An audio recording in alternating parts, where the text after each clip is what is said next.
Արալեռան ստորոտից շուրջ 3 կիլոմետր հեռավորություն է պետք հաղթահարել բնական քարանձավի մեջ գտնվող ուխտավայր Ծաղկևանք հասնելու համար։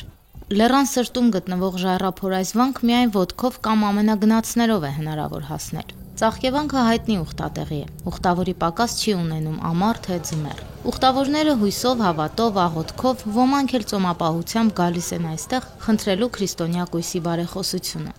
Աստծո ճանապարհը միշտ էլ դժվար է լինում, քանի որ Աստված ասում է. «Նեղ դռնով անցեք դժվար, որպեսզի հասնենք Աստծո արքայությանը»։ Այո, դրա համար էլ մենք ուխտը ամենաներքևից 1 ժամից ավել ոտքով գալիս ենք մեր քահանայի Տեր Եղիշեի հետ, որը կազմակերպում է մի քանի գյուղերի ուխտագնաց։ Այստեղ մի քանի 100 հոգի է նա բերել, չնայած որ արդեն տասնյակ տարիներ գալիս ենք։ Մարտիկ կան, գիշերներն են այստեղ մնացել, պատարագների ենք միշտ մասնակցում։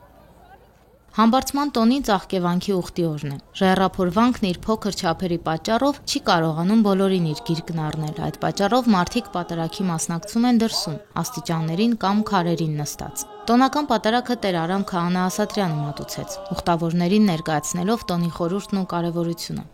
Ծաղկևանքի անվան հետ կապված մի ավանդազրույց է պահպանվել, համաձայն որի կույս Վարվառան քրիստոնեություն ընդունելու համար ենթարկվել է հոր դաժան հալածանքներին եւ թաքնվել Արայի լեռան փոքրիկ ժայռախորշում։ Հայրը սակայն գտել եւ սպանել է դստերը։ Ասում են, որ սրբավայրի առաստաղից հոսող ջուրը կույսի արցունքներն է խորհրդանշում եւ բուժիչ հատկություն ունի։ Հավատացյալները նաեւ այդ ջրի համար են հասնում վանք, կաթիլ առ կաթիլ հավաքում հիվանդներին բժշկելու համար։